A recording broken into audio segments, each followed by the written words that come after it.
Morning everyone. It's about 8 o'clock and I only just woke up.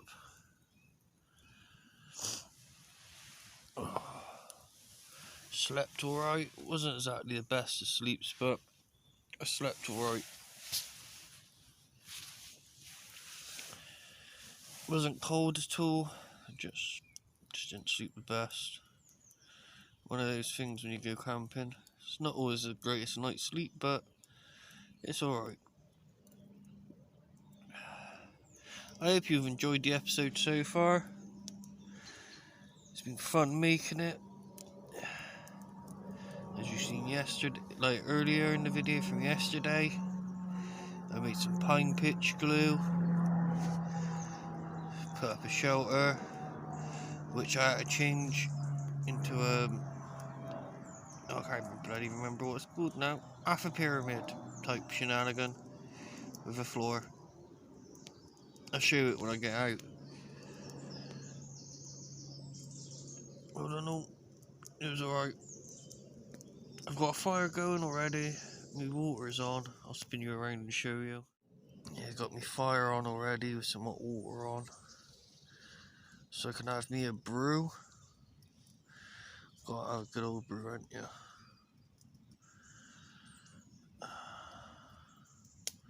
And the plan for today, I'll probably get up, get packed up slowly, because I ain't in a rush, and then bust a move back. But until then, I'm just gonna lay here, enjoy my fire whilst I wait for me water so I can have a brew.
Well, I got a coffee now, got a nice fire, so I'll sit here and relax for a bit before I start stripping down kit. My shelter last night, this side was down against the floor. I just got it back up there just to give me a bit of headroom. It was more like this side where it sloped down at a diagonal angle. making almost like a pyramid type shape. It did rain last night, not massively amount, like not massive amounts, but it definitely rained. And this here just kept the rain off me. It wasn't cold or anything else, I wasn't concerned like that. It was just wet. You didn't see it, but I had a water droplet come straight down in front of me and missed my shoes then, so if I can help it, I don't want wet shoes. So I'm just going to sit here, enjoy my fire, brew for a bit, and pack up. Get out of here, I think.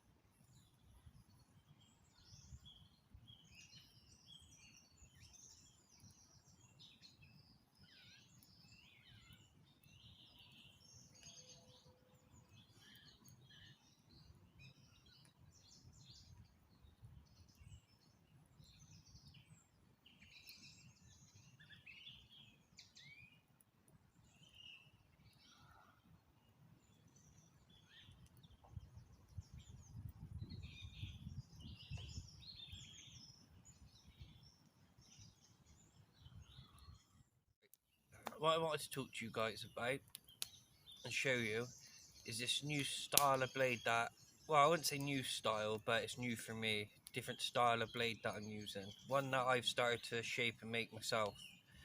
And we are talking about the Bomo. Ignore the handle, we'll get to that. It's a shortened down bowling machete.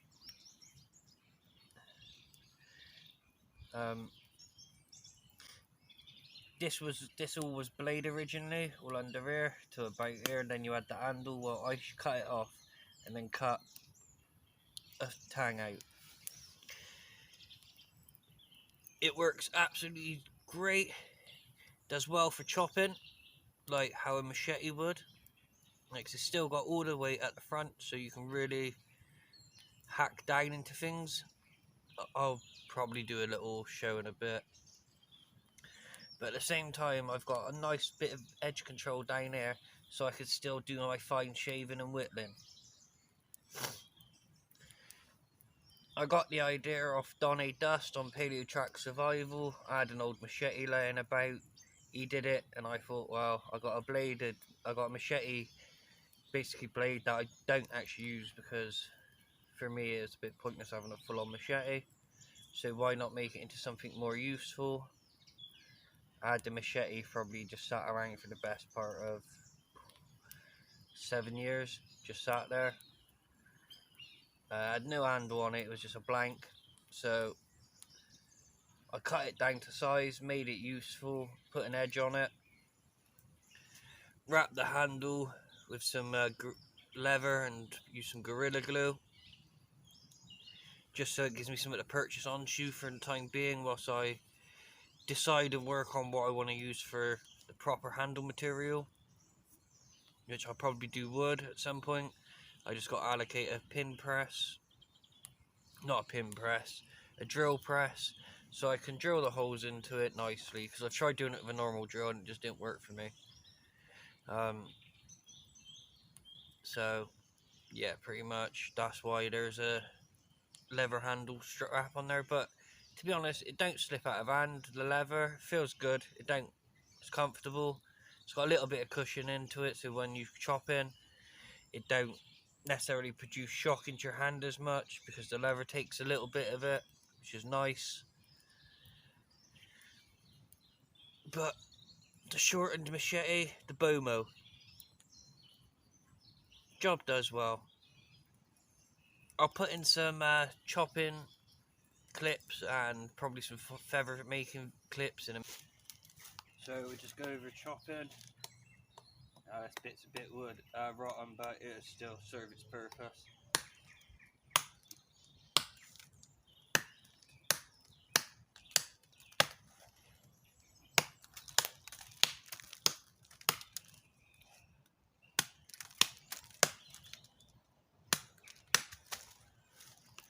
So it still does its job. See if I can just...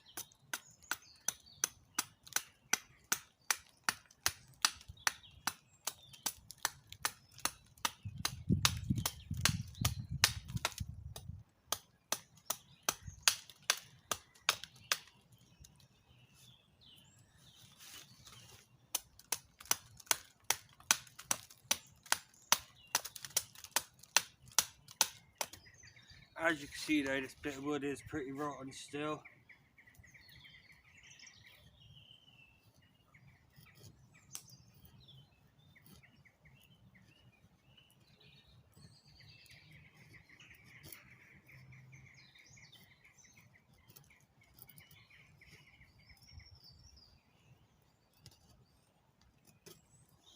Probably not the best example, but there are curls with this.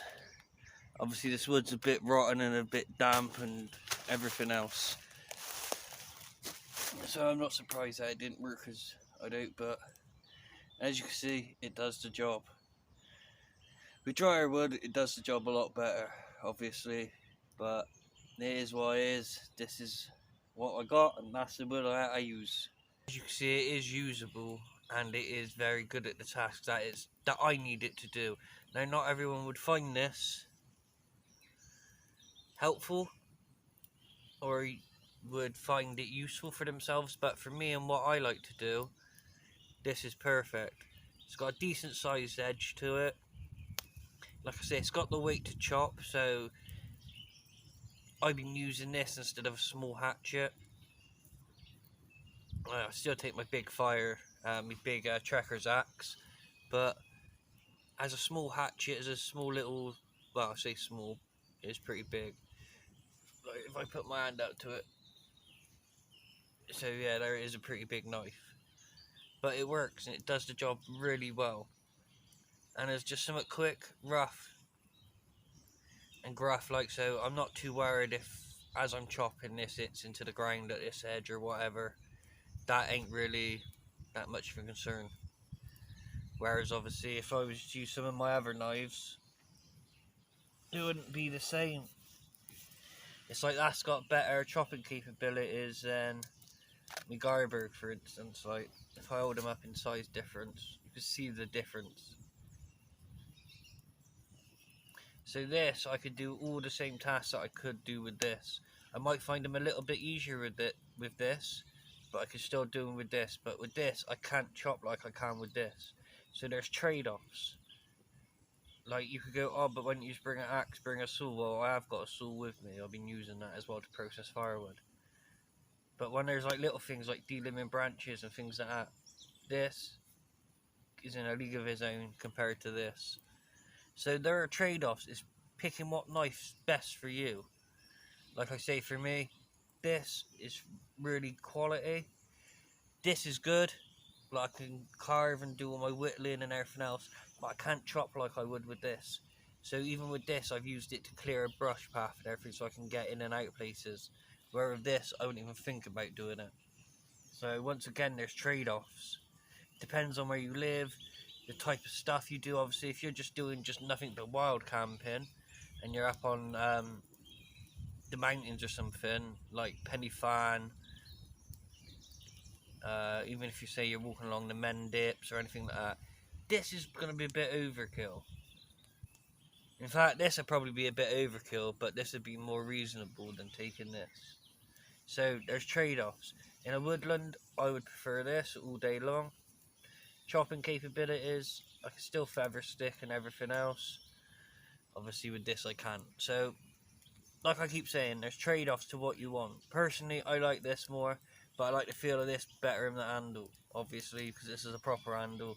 That's just some leather wrapped up. So, trade-offs. Probably be seeing this a lot more in my videos than you will this. This machete cost me a £5. Yes, a £5. This cost me 80 quid. So there's a massive difference and a massive application difference as well. But this would be my go-to choice over this, believe it or not. Both are full tang, but this will chop, this won't. Now strength-wise and metal quality, I have no idea what this is. And this is just your standard Moore Garberg stainless, so it is hit and miss. But I know this has a carbon steel content to it as well, because I can use it with a bit of flint to throw small sparks. So once again, it's trade-offs. With this and a piece of flint, I can make a fire. With this, I need something else to go with the flint to make a fire. But with this, I can make a bow drill set or something. But with this, I can as well. So once again, it's like, what do you take? Personally, I would take that over that. But what's your thoughts and opinions? What would you prefer? A big chopper thing like this? Or would you prefer a little tiny little knife like this? Now, this is without the idea of going, oh, but I got an axe, I got this, I got that. No, so what would you prefer? That or a smaller knife? Leave your comments in the comment box below. It'd be interesting to see what your lot opinion is. Now, there's many ways people like to stuff their kit or pack their kit. Some like stuff bags, or stuff sacks, some like dry bags. Me personally, I'm kind of lazy, so I like to just literally just take my kit, my sleeping bag, and just stuff it straight into me spur, into me pack, me bird, and whatever it is I am going to be using.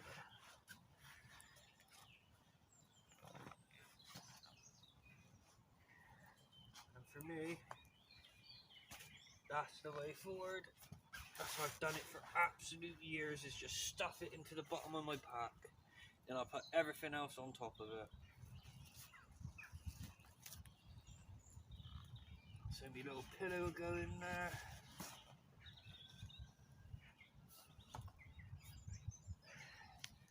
Me little wool blanket.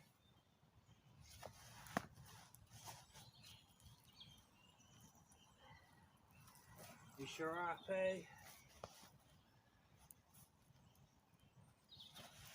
That's another amazing little bit of kit. And that is majority of my kit already packed up. The rest of it pretty much should go in the sides and in the top pocket.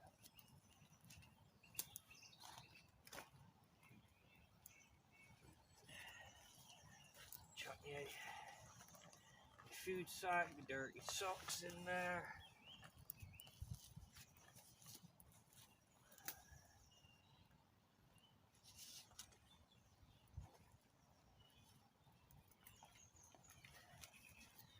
The flint napping kit.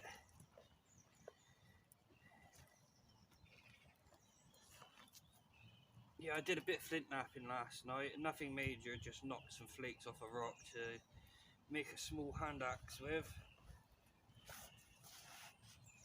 A little stone hand blade. So now my flint napping stuff's all in my kit. Move my brew so I don't kick it over.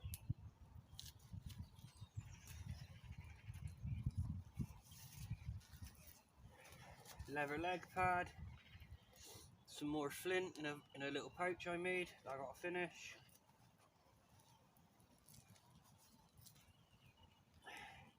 The big lantern, which allowed me to film a lot easier.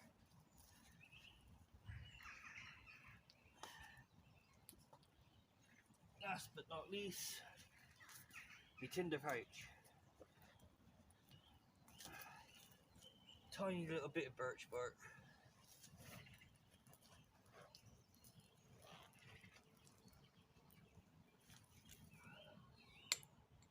My hat will go in there eventually.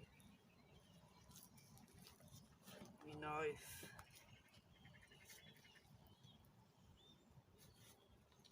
So, and that's pretty much it to go in there.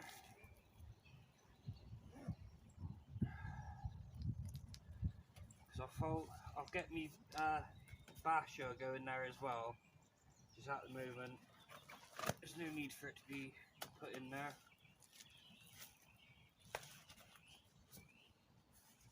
So literally, in a couple of minutes, majority of my kit is put away. And there's just a few little bits down there that'll all go into the side pouches and the top pocket. Apart from my basher, that'll go in the main compartment. And this is what I started yesterday, what I was saying to you about pitch stick, primitive glue. It don't look the best, but I didn't have that much pine resin. Well, I had less than I thought I did. So I got down to making a nice little bit of pitch glue, or pitch stick, whatever you want to call it, which is just pine pitch, like pine resin, with charcoal. And that's what I've got. Nice bit of pitch stick. One of my little things that I've been working on. I want to do a lot more like primitive crafts and things like that eventually, which is what I'm kind of getting there too. It's just getting around to it really. Some people like to fold them, some people like to fold them up all nice, pretty and neat. Other people are a bit like me.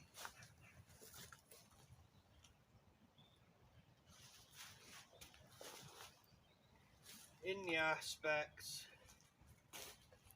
that we honestly just do not care. Obviously, I didn't have 10 pegs yesterday, so I used some sticks, which I've literally just stamped into the ground because I can't get them back out, even if I try. So, here we just gently undo our thing, our profit loop, stick, go down there. Because it's not that light. I stuff mine into my bags because I'm just going to get home and empty them out my bag anyway, so I can air them out and dry them out. Because, for instance, like this is going away and it's a bit damp already. It's still damp from last night because it rained a little bit. Nothing substantial to cry home about, but it did rain.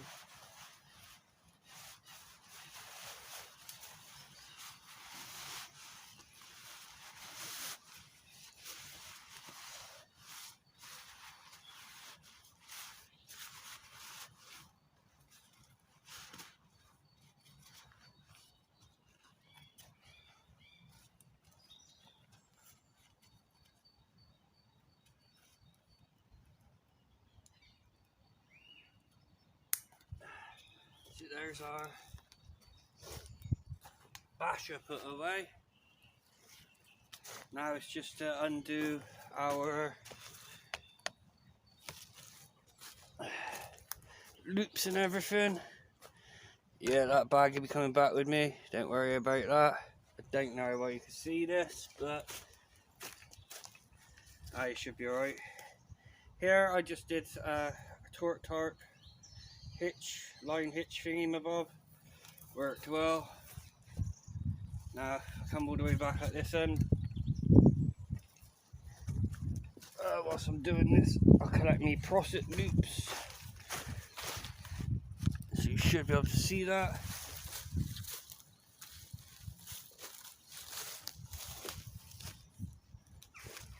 Over here was literally like an overhand loop tied into the line, like it's fixed loop.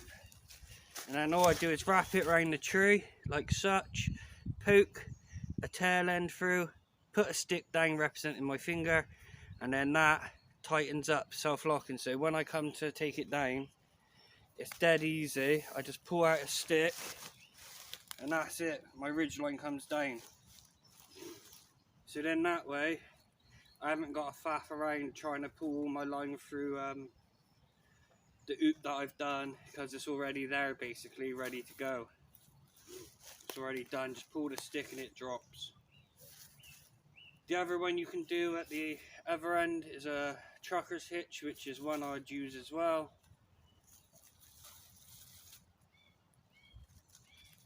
But to be fair, lately, in a lot of my videos, you just see me using the good old bungee cords. Normally because I'm feeling pretty lazy and can't be bothered. So I'll use bungee cord. If it's good enough for our boys in the military, it's good enough for me. That's how I see it when it comes to things like that. Works for them. Just got to be a bit careful that it don't undo and catapult back at you. But I do worry, I do apologise about the iffy footage then on this clip, taking you between the trees and that. But I couldn't be bothered to keep stopping and setting the camera to do it again, so I just thought I'd take you along for the ride with me. But then afterwards, you got your Hanker paracord with your proset loops on. So this I can take and just pull it and it'll start to unravel. So I haven't got to sit there untangling loads and loads of line. That is all easy to set up. Just pull that around your tree, toggle it straight to the next tree. But that's it pretty much. A nice bit of paracord into a good ridge line. As you can tell, I'm off now, off back home. The camp was alright, didn't sleep the greatest, but it is what it is.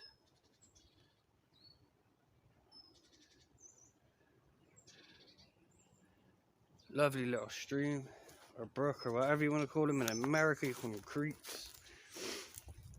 But yeah, next few videos, hoping to get out, do some more bushcrafty stuff, like not just have a fire. And the thing is, like when you've got a little camp set up that you go to all the time, like where I've just been, yes, like everyone, for instance, tends to bushcraft pot hangers and tripods and things like that. But when you've got a little established camp already and you've got those things made, you can't poked in the eyes by branches left, right and centre there. Yeah, you don't really want to keep making them just for the sake of making them for content. No, but definitely get out, do some more bushcrafty stuffs, make some primitive cordage. Like yesterday I made me pine pitch glue. Get that off. I try and pick out a nice handle material for me boma. Me little machete thing. It's not always trying to navigate and film. So that'd be my plan anyway, is to make some more bits and bobs. Like spring's now coming in, as you can see. Jurassic Park looking shenanigans. That's why you need a big knife to fight a big dinosaur. Any excuse to have a big knife, really. Any excuse to have a big knife. But yeah, so we'll start bushcrafting some more, I think. Now the weather's starting to warm up, I'll try and get me wool blankets out, like my big one as well, if I remember where I've put it. Try not to fall over, because it's not the easiest to navigate. Plus we've got this huge log we've got to climb over, and then we'd have to navigate down through all that.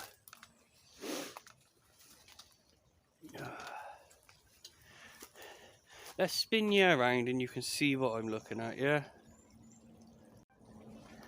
So yeah, we're trying to get out, bushcraft ourselves some more stuff.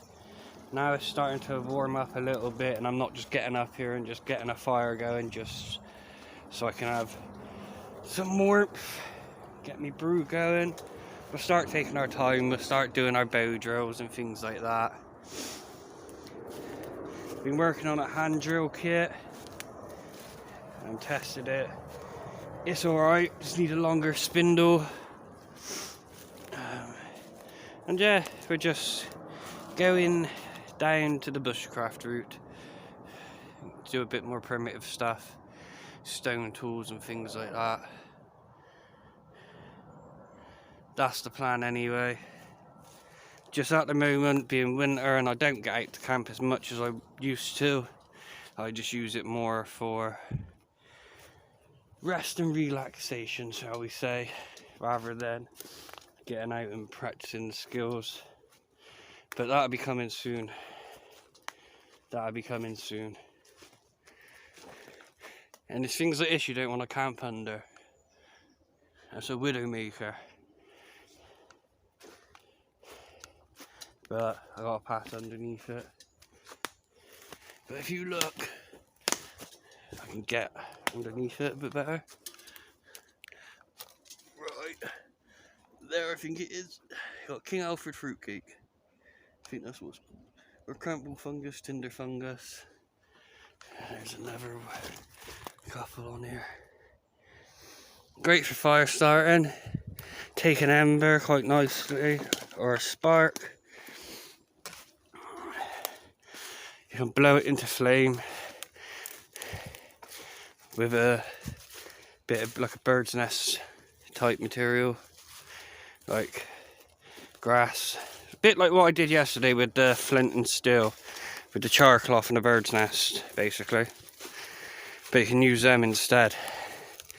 But you do need to dry them out a little bit. This is the beautifulness that I get a hike up through.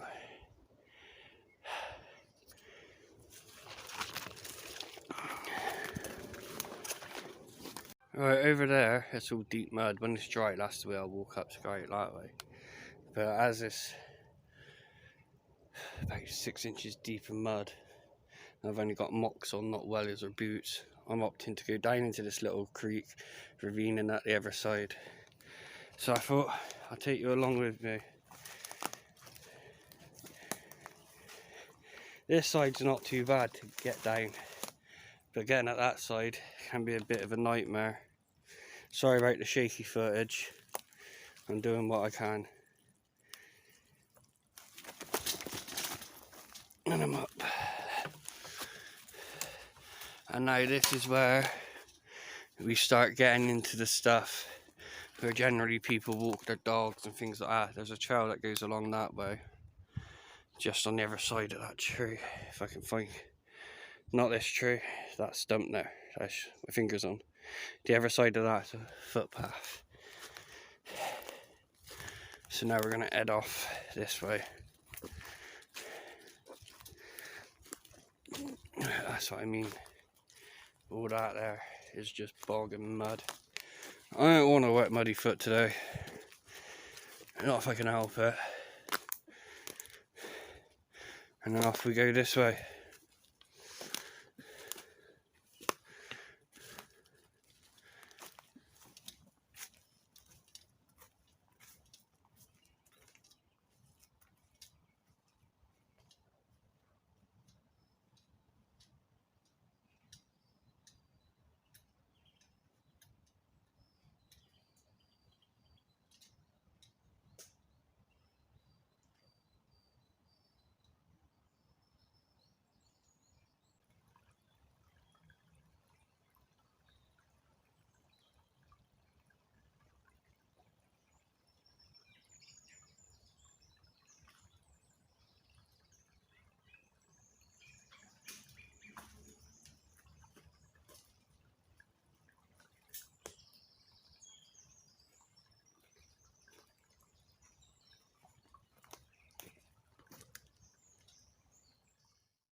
Right people, that's it from me. I'm off home now. Basically I just got to walk a little bit further and I'm back in the streets. But I thank you for clicking on this episode. I hope you've enjoyed it. It's been real good to be out again. It's not often I get to get out that much anymore. Just with family and things like that. You know, typical adult things. But it is what it is. But until our next meeting, when I see you here on your screen, I'm gonna love you and leave you. Until next time, God bless every single one of you. Jesus loves you. And sayonara.